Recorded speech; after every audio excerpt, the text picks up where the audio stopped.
भारतीय की स्वतंत्रता के लिए अपनी प्राणों की आहुति देने वाले ऐसी भारत माँ के वीर सपूत सरदार भगत सिंह जी की जन्म जयंती पर मैं उनको शत शत नमन और प्रणाम करता हूं।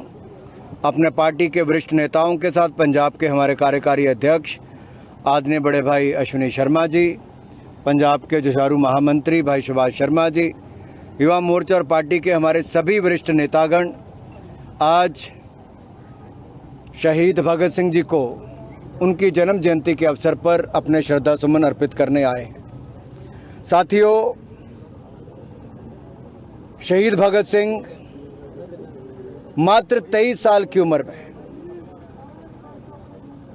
23 मार्च को शहीद हो गए, लेकिन इतनी कम आयु में भी इतनी बड़ी उपलब्धियां दर्ज कर गए कि आज 100 सालों के बाद भी आज की युवा पीढ़ी उनको प्रेरणा के रूप में देखती है। वो ऐसी लौ हमारे देश के युवाओं में जगा गए कि गुलामी के समय हमें नारा दिया इनकलाब जिंदाबाद, और उस अनशन को, अंग्रेजों के खिलाफ उस लड़ाई को एक ऐसा बल दे गए कि भारत ने 1947 में आज़ादी तो पाई, उन्होंने बलिदान दिया भारत को स्वतंत्र करने के लिए। आज के युवाओं को कहना चाहूँगा, आपको योगदान देना है भारत को सशक्त भारत बनाने के लिए। और आज जैसा माननीय प्रधानमंत्री जी ने कहा है, हमें स्वदेशी के नारे को लेकर आगे चलना है। उस समय स्व स्वतंत्रता के साथ था, स्वदेशी के साथ था। आज हमारे सशक्त भारत के लिए आत्मनिर्भरता और वोकल फॉर लोकल के रास्ते से स्वदेशी प्रोडक्ट्स को अपनाने के लिए हमें चलना है। और जितनी ताकत हम अपने स्थानीय किसानों को, नौजवानों को, काम करने वालों को देंगे, उतनी भारत की अर्थव्यवस्था और मजबूत होगी। आप याद करिए, हमारे राष्ट्रवाद की जो दो मजबूत भुजाएं थी भारत की, सरदार भगत सिंह और वीर सावरकर जी। सोच दोनों की एक, पीढ़ी का अंतर हो सकता है, देश के अलग अलग कोनों में रह सकते हैं, लेकिन सरदार भगत सिंह जी के उल्लेखों में, उनकी लेखनी में, उनके प्रकाशन में आप देखेंगे बार बार वीर सावरकर जी का नाम आया है। और वो दिखाता था कि कहीं पे भी रहें, सोच हम एक लेके चले। राष्ट्रवाद के मुद्दे पर हम एक थे। दोनों के लिए, सरदार भगत सिंह जी के लिए पहला काम कोई था तो वो था भारत प्रथम, नेशन फर्स्ट, सबसे पहले देश। इसी सोच को लेके वो आगे बढ़े। उन्होंने कहा था हमें आज़ादी अंग्रेजों से भी चाहिए, लेकिन भूरी चमड़ी वालों की गुलामी भी नहीं चाहिए, उनका राज भी नहीं चाहिए। लेकिन आज़ादी के 60 वर्ष तक जिस तरह से कांग्रेस ने इस देश को चलाया, अंग्रेजों की मानसिकता उन पर दिखती थी। देश के हमारे टुकड़े कर दिए कांग्रेस ने राज करने के चक्कर में। नक्शे पर लकीर खींच दी गई, भारत और पाकिस्तान बना दिया गया। करतारपुर साहिब हो, ननकाना साहिब हो, सीमा के पार छोड़ दिया गया।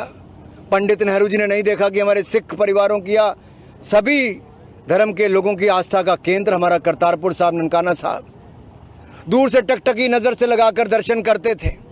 नरेंद्र मोदी जी की सरकार बनी, भारतीय जनता पार्टी की सरकार बनी, तो करतारपुर लांगा बना गया, करतारपुर कॉरिडोर बनाया, तो भारतीय जनता पार्टी की देन है।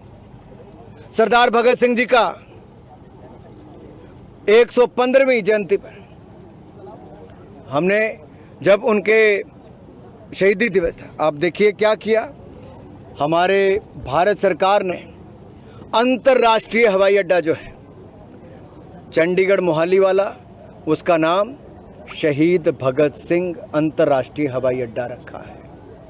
लेकिन एक परिवार ने देश में ऐसा राज किया जिन्होंने अपने ही परिवार की 4 पीढ़ियों पर नाम रख दिए संस्थाओं के।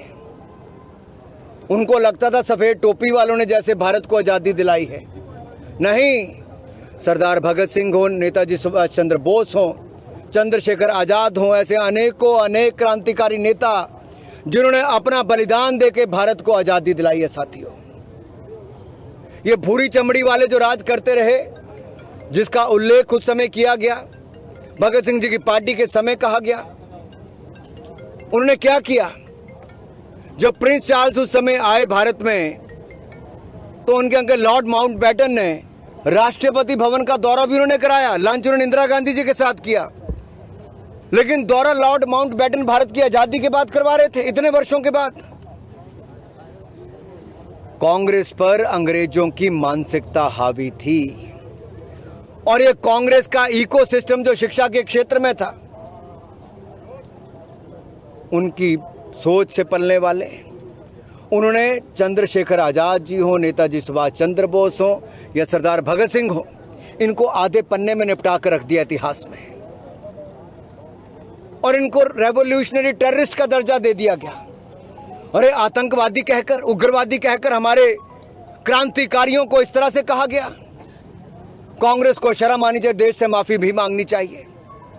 और जिन लोगों ने इतिहास की किताबों में लिखा, उनको पद्मा अवार्ड दिए गए, पद्मा भूषण अवार्ड दिए गए। क्या सोच उस समय की कांग्रेस और कम्युनिस्टों की रही होगी? जो कोई चीन के साथ जुड़ता था, कोई अंग्रेजों के साथ जुड़ता था, वो भारत को टुकड़ों टुकड़ों में देखते थे। और ये टुकड़े टुकड़े गैंग जब नारे लगाती है भारत के टुकड़े टुकड़े करने की, तो कम्युनिस्ट पार्टी के लोग और कांग्रेस पार्टी के लोग ये जाकर वहां पर खड़े हो जाते हैं टुकड़े टुकड़े गैंग के साथ। क्या सरदार भगत सिंह ने कभी टुकड़े टुकड़े के बारे में सोचा था? अरे उन्होंने तो एक राष्ट्र और मजबूत राष्ट्र के बारे में सोचा था। और एक राष्ट्र, मजबूत राष्ट्र अगर कोई दे सकता है तो भारतीय जनता पार्टी के नेतृत्व में भारत और मजबूत हुआ है। भारतीय अर्थव्यवस्था और मजबूत हुई है। 11वें नंबर से हम दुनिया की चौथी बड़ी अर्थव्यवस्था बन गए। हमारी सीमाएं और सुरक्षित हो गई। ऑपरेशन सिंदूर में पाकिस्तान को हमने वो मजा सिखाया है कि उनकी हवाई पट्टियां आज भी बैलगाड़ियां चलने के लायक रह गई हैं। उनके एयर डिफेंस सिस्टम आज भी खत्म पड़े हैं और पूरी दुनिया भर में पाकिस्तान के नेता अपना मुंह बचाए फिर रहे हैं। चाहे युद्ध का फील्ड हो या क्रिकेट का फील्ड हो, हर तरफ पाकिस्तान को चित करने का काम भारतीयों ने किया है। साथियों, एक बात मैं आज के युवाओं से जरूर कहना चाहता हूं, हजारों नहीं लाखों युवाओं ने अपनी जान दी, तब जाके हमें स्वतंत्रता, हमें आजादी मिली है। अब हमारे सामने संकल्प अगले 22 साल का ये है कि 2047 तक हमें विकसित भारत बनाना है और विकसित भारत बनाने के लिए हमें हर क्षण अपना भारत के निर्माण में जुटाना है, स्वदेशी को अपनाना है, अपनों को आगे बढ़ाना है।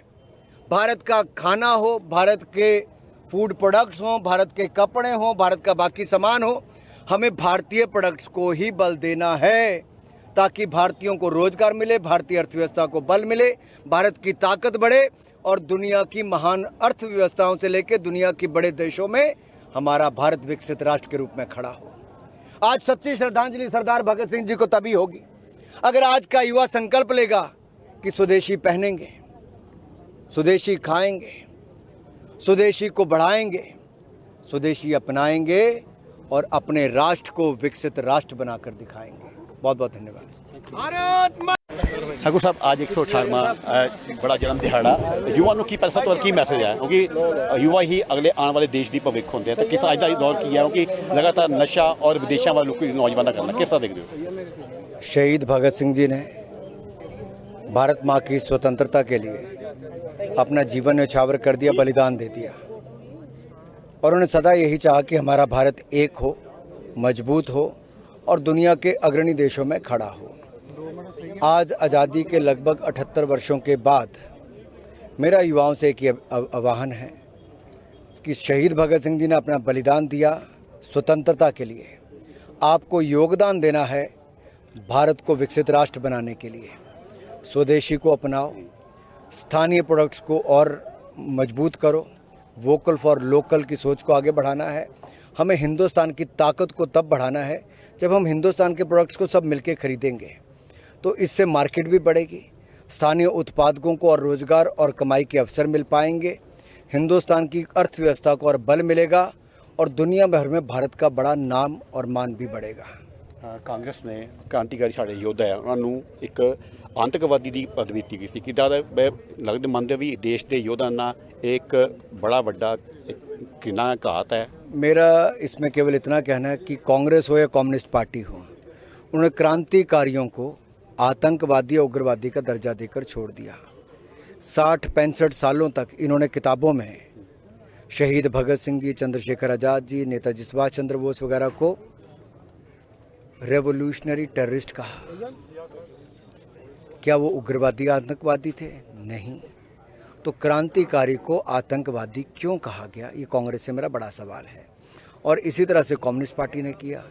जब जिन्होंने ये इतिहास के पन्नों में लिखा, उन लोगों को पद्म भूषण से सम्मानित किया। इससे स्पष्ट पता चलता है इनकी सोच का कि ये कैसे भारत के क्रांतिकारियों को बदनाम करते थे और एक परिवार का गुणगान करते थे। ये आज़ादी देश को सफ़ेद टोपी के कारण नहीं मिली, ये क्रांतिकारी चंद्रशेखर आज़ाद हों, राजगुरु हों, सुखदेव हों, शहीद भगत सिंह हों, नेताजी सुभाष चंद्र बोस जैसे अनेक क्रांतिकारी हों, उनके कारण मिली है। जीएसटी का बड़ा तोहफा दिया मोदी सरकार ने देशवासी को। एक तरफ सत्तारूढ़ पार्टी आम आदमी पार्टी के, उससे पहले का हिसाब कांग्रेस ही बोलती है। जो पहले के अरुण जेटली साहब ने जो जीएसटी लाई थी, मरहूम जेटली साहब ने, तो उसके बाद पहले जो इतने साल जीएसटी लिया उसका हिसाब कौन देगा? जीएसटी जब हम लाए थे 2017 में, उस समय लाने के बाद भी महंगाई कम हुई थी, क्योंकि पहले जो कांग्रेस के समय टैक्स थे उससे कम टैक्स हमने किए थे। एक भी आइटम का टैक्स या रेट 2017 के दाम जो जीएसटी के बाद वाले हैं वो बढ़ा नहीं जो उससे पहले थे। इसका मतलब मोदी सरकार ने फ़ायदा दिया। जहाँ जहाँ गैर भाजपा राज्य की सरकारें हैं उन्हें पेट्रोल और डीजल पर सेस लगा दिया, वैट लगा दिया और स्थानीय लोगों को लूटा। पंजाब में भी जब कांग्रेस की सरकार थी तब भी और उसके बाद भी हिमाचल की कांग्रेस की सरकार ने 3 बार पेट्रोल डीजल के दाम बढ़ा दिए। अब सीमेंट पे भी वैट बढ़ा दिया है। इससे पता चलता है कि कांग्रेस और अन्य विपक्षी दल जनता को जीएसटी का लाभ नहीं देना चाहते। जीएसटी 2.0 रिफॉर्म्स में मोदी सरकार ने सीमेंट का दाम 28 से सीधे 18 कर दिया। खाने पीने के पदार्थों के दाम 18 या 12 से सीधे 0 या 5% पे ले आए। देश की जनता को ये लाभ किसी ने दिया है तो मोदी सरकार ने दिया। गाड़ी हो या स्कूटर हो, सब सस्ते करने का काम किया तो मोदी सरकार ने किया। जनता को सीधा लाभ पहुंचाया तो नरेंद्र मोदी की सरकार ने पहुंचाया।